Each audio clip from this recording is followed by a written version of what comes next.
Welcome to the 420 Somewhere podcast. I'm your host, 420. Let's get the smoke sesh started. So first thing I'm going to talk about is the strain of the week that I have. So strain of the week this week is Gelato number 33, aka Larry Bird.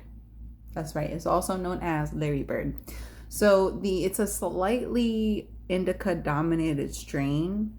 So it's 55% indica and 45% sativa. The parents of the strain are Thin Mints Girl Scout cookies and Sunset Sherbet. Those are two of my favorite strains mixed into one. So I'm thoroughly enjoying the taste of it. The creators of the strain is, of course, Cookies Fam Genetic. They pretty much make every strain that I like is made by them. Swear. So the reason why it's named Larry Bird, I found out, is in reference to the pro basketball player Larry Bird, because his jersey number was 33. That's why he got named this strain, because it's Gelato number 33. So yeah, it looks like pretty much a dense, dark nuggie that has purple hairs to it and also orange hairs. So it's a very vibrant looking nug. It smells great. It smells citrusy and fruity aromas. When you think gelato, it smells like gelato. There's no ifs, ands, or buts. That's gelato. So it helps with depression, loss of appetite, anxiety, and it helps with creativity. And I can vouch for that because I smoked right before I came up with this whole goddamn podcast. So there you go. It works wonders. Helps you become creative as fuck. So that's all I got for the strain of the week. Super short, super simple, super sweet, because it really is. The strain is sweet. LOL. So now we're going to move on to my second segment, which is Sex 101. And we're going to be learning about the difference between self-pleasure and masturbation. Yes, there's a difference. Everyone's like, really? There's a difference? I thought that was the same thing. No. Let me enlighten you. Self-pleasure is more of a spiritual undergoing process versus masturbation is kind of just, you're just doing it just to come and move on. Like you're going about your day. This is just something that's like relieving you of whatever stresses you have or whatever sexual tension you're experiencing or frustration. There's a big difference, and I'm going to tell you the three major differences between self-pleasure and masturbation. The difference is the state of mind. So, like I previously mentioned, masturbation, you just have like one thing on your mind. You're just like, I need to come, like I'm horny as fuck. Like there's an end result goal. But with self-pleasure, you're actually gaining an insight on your body. So you're focusing on your mind, body, and spirit of how they're all feeling. Not just your body. Not just like, oh, I want to come because I'm horny. That's all just your body. Maybe a little bit of mental stimulation, but you're not really looking out for the well-being of your mindset or the well-being of your body. Like, it's about after you're done that matters. After you come, usually with masturbation, you kind of just pull up your pants and go about your day. I don't know. It's very limited in the process. So masturbation could take one minute, or it could take 5 minutes, or it could even take you a whole 30 minutes. But for self-pleasure, it's lengthy. It can be, because you're exploring your body. You're taking your time. It can take longer because with self-pleasuring, you're touching different parts of your body that maybe haven't touched before. So it's not just like your boobs or your penis or your ass or whatever, like nothing sexual. It could be like the back of your arm, like, or your elbow, or like just some part of your body that feels good that like people don't normally touch.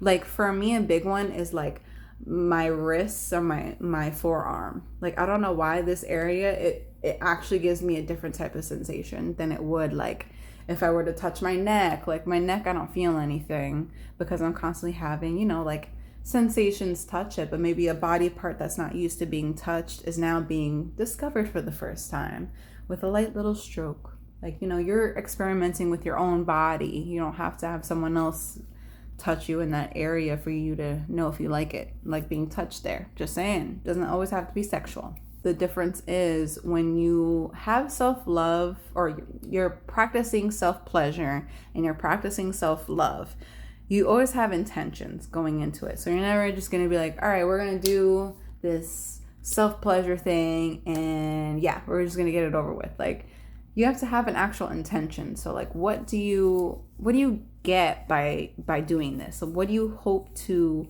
learn about yourself? What do you hope to learn from this experience that you're doing? Because there's a whole way of how to self-love. So you could do mirror work and reflect on yourself and just look at your body and see what you actually admire about yourself. So many times we stare in the mirror and we focus on things that we dislike about our bodies, that we don't like, that we hate, like that we'd rather change.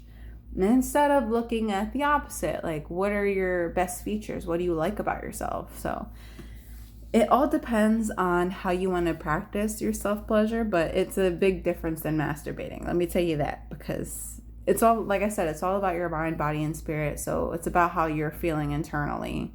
So let's say if you end up touching an area that you really like let's say you touch your inner thigh or your outer thigh, and you never had somebody touch you there before, or you notice that it actually really does feel good and you want people to touch you there. Like, that's something you make note of. You could have like a little reflection journal, things that, you take note on, because it is a very invasive process, because it's not just about sex. It's not about like, oh, I'm horny. Like, think about this as like foreplay for your body, and then you're pleasing yourself, and then you are basically becoming one with yourself. After you're done coming, after you're done orgasming, you're kind of just taking care of yourself. It's aftercare for yourself. When it comes to masturbation, you just pull up your pants, keep it moving. Like, you're just like, okay, I came, cool, that was done. You shut off the porn, and that's it. But with self-pleasure, it's so much different. Don't knock it till you try it. Just saying. Especially the mirror thing. I was like, yo, I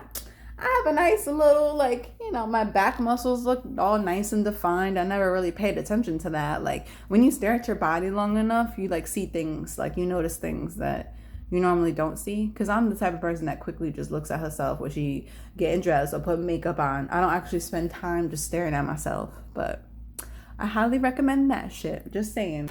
We're going to move on to my last segment. This one is Dating 101. Hold on, I got to get a drink for this one. I got cotton mouth a little bit. The 10 ways to attract the right partner. Number 1, we're going to list characteristics / traits that you want in your next partner. And then after you make that list, you're going to become that list. So you're going to become the energy that you wish to attract. So you're going to make this list out, right? You're going to be like, I want a partner that is adventurous.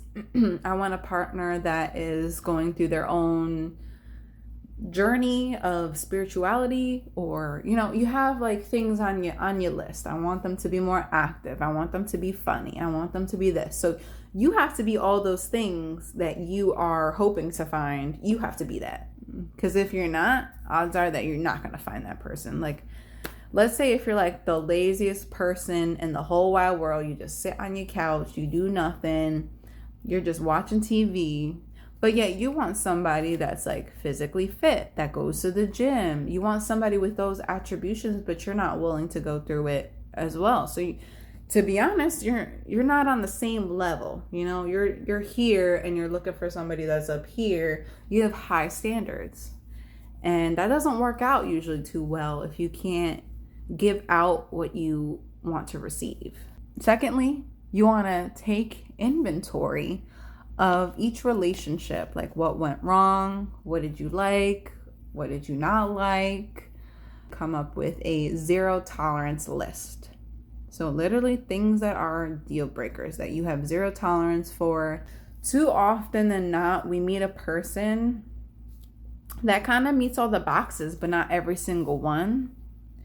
If it's a deal breaker box, like let's say you want somebody that asks your opinion on what to eat instead of just making decisions for you. So if that's something that means a lot to you, like, hey, I really want somebody that will, ask for my insight, that's a zero tolerance list. So if they don't meet that, get rid of them. Like, you don't need to be keeping them around, hoping that they change, or hoping that maybe one day they'll ask for your suggestion on what to eat for dinner.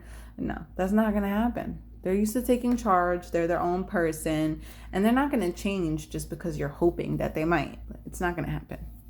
So make a list, check it twice, and if they don't meet your criteria, move the fuck on. I find too many people becoming hoarders when it comes to people. Thought I was bad with actual items and things, but people just tuck them away in their little pockets, like, oh, it's fine, maybe I'll come back to them, I'll spin around the block. Like, no, that's not how it works. If you spin around the block, it's still the same goddamn person, just a different day.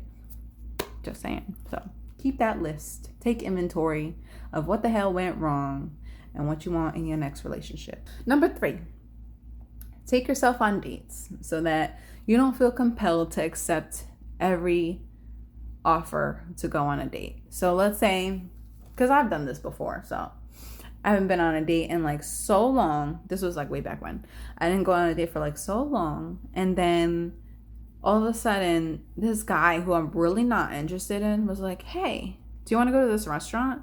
And it's my favorite fucking restaurant. Like, I hadn't been there in like a year and a half, 2 years, but I was just so excited to go to that restaurant that I said yes to going on a date with him, just because I don't like eating alone. I don't like going out alone, and that's something that I have to kind of master and like get over, because then you get kind of desperate, you know what I'm saying? Like, I did not have to go on that date with that guy, because to be honest, it was a horrible date. He just talked about himself the whole time, and yeah, I ate for free, but was it worth that? Like, I could have just taken myself out and had a better time, maybe conversed with other people in the bar, in the restaurant, or the bartender. Like, I could make friends. I don't need him. But it was just because, like, I didn't take myself out. I didn't do nothing for myself. Number 4, you're going to do things that you love and make you feel good about yourself. So this could be anything. It could be self-care. You could be working out. You could be going to a dance class. You could be doing yoga. Like, you just do stuff that you love. Like, do something that you love every week. Get a hobby. Get some interesting stuff so that you bring something interesting to the table. You have hobbies. You have something that the other person can then enjoy with you. Because trust me, I've been with people before who literally have no hobbies. All they do is work and sleep and eat. That's all they do. And that gets very boring. There's no conversation. There's no like, oh, let's go do that dance class that you're always raving about. Like, or let's go to that pottery class. Let's learn a new skill together. Like, if you don't have things that you're interested in, you can't bring anything to the table. And trust me, I've seen it. I've seen it firsthand, personally. It does not work out.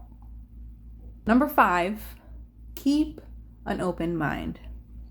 And when I say that, I mean, remember that list I had told you, step 1, to make a list and be that list? Well, sometimes that list changes, Time goes by, people change, you change, Maybe years go by and you're like, well, I'm not as active as I was before, so maybe I don't want somebody active. Like, maybe I could take that off my list. They don't got to be active. I'm not active no more. We're not doing no crazy fucking mountain biking or whatever, mountain climbing. You're going to update your list. Keep an open mind to things, because something that was on your list like 2 weeks ago could easily be changed. Or you wanted to add it to the list. You want to take away from the list. Just be open-minded when it comes to people. And I don't mean like, okay, like he doesn't fit all the boxes or she doesn't fit all the boxes, let me just give it a whirl. Like, that's not what I mean by keep an open mind. It means just be mindful of maybe things that aren't deal breakers versus things that are deal breakers. So number 6, focus on adding value to others or asking how they can add value into your life. I've had to cut so many people off because I realized that I don't bring value into their lives and they don't bring value into mine. We're kind of just there, kind of talking to each other. Hey, how are you? Good, cool, whatever. Like, we're just conversing about each other's lives, but we really don't have any input or any impact or any value to each other's lives. So it's like, why are we continuing this? Just cut them ties. Cut them ties. You do not need them people that don't add value to your life, or you don't add value to theirs. 7, learn to say no. Just say no. Just say no. You got to learn. Because I was one of those people that never said no. And I was just like, maybe. I literally used to say maybe all the fucking time. Now, if it's a maybe, it's a fucking no. Just saying. Like, let's be real. Like, oh, you want to go to this party with me? Maybe. Sure, maybe. Like, we'll see. That's a no. Like, come on, bitch. You know you're not going to go to that party. You know you don't want to go. You know you don't want to do that. Just say no. Why say maybe and throw a yes and a no at the same time? Like, no. No means no. I don't want to do it. Feel out your body. Learn your boundaries with people. Say no if you're not really into it. Just do it. Whatever. Number 8. Practice self-love and self-care. It's good for you and your partner or potential partner, because that proves that you know how to take care of yourself. And I'm talking, it could be the simplest things, as far as like taking yourself to the doctor when you sick, or you fucking buy yourself a new pair of shoes when you got holes in them. Self-care. Okay? Care about yourself. Because if you don't care about yourself, ain't nobody gonna care about you. I'm just being very realistic here. If you do not care about you, who else will? Okay? Practice self-love and self-care. Love yourself, because then people will too. I promise you. They'll gravitate you once you've learned your worth and you love yourself. 9, you're going to cut your losses quickly. So if someone is not looking for the same thing as you, keep it moving. Just keep it the fuck moving. Just keep going. Okay? I find myself, again, being hoarders with people. Do not keep them around if, let's say, you have feelings for a motherfucker and they don't want to be in a relationship, right? Cut them the fuck loose. Just let them go. Like, you don't need another friend. I mean, if they're a good friend, sure, keep them around. But if there's a slight chance that you might be attracted to them or caught feelings for them, let them go. Like, they are like a freaking prison to you. Like, you keeping them around is just you torturing yourself. Last but not least, this is number 10. Take your time, okay? This is not a marathon. Wait, it's not a sprint, it's a marathon. Please pace yourself.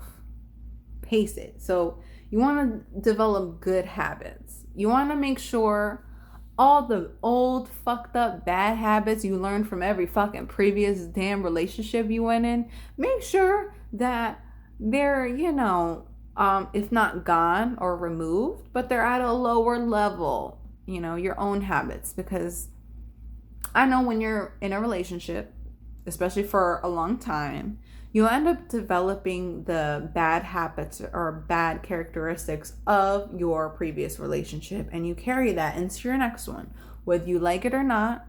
Even if it comes from, being like a little jealous or maybe defensive in arguments. Like, there's multiple bad habits that you can develop from a, traumatic relationship or a relationship that went wrong. You could develop so many bad habits, even when it's, building a wall for protection. Like, you want to protect your heart and you're just building this wall that no one can break. Like, that's also a bad habit. You want to develop good habits. You may think that building a wall is good, but in the long run, it's going to hurt your future relationships. You need time to heal. Time heals all.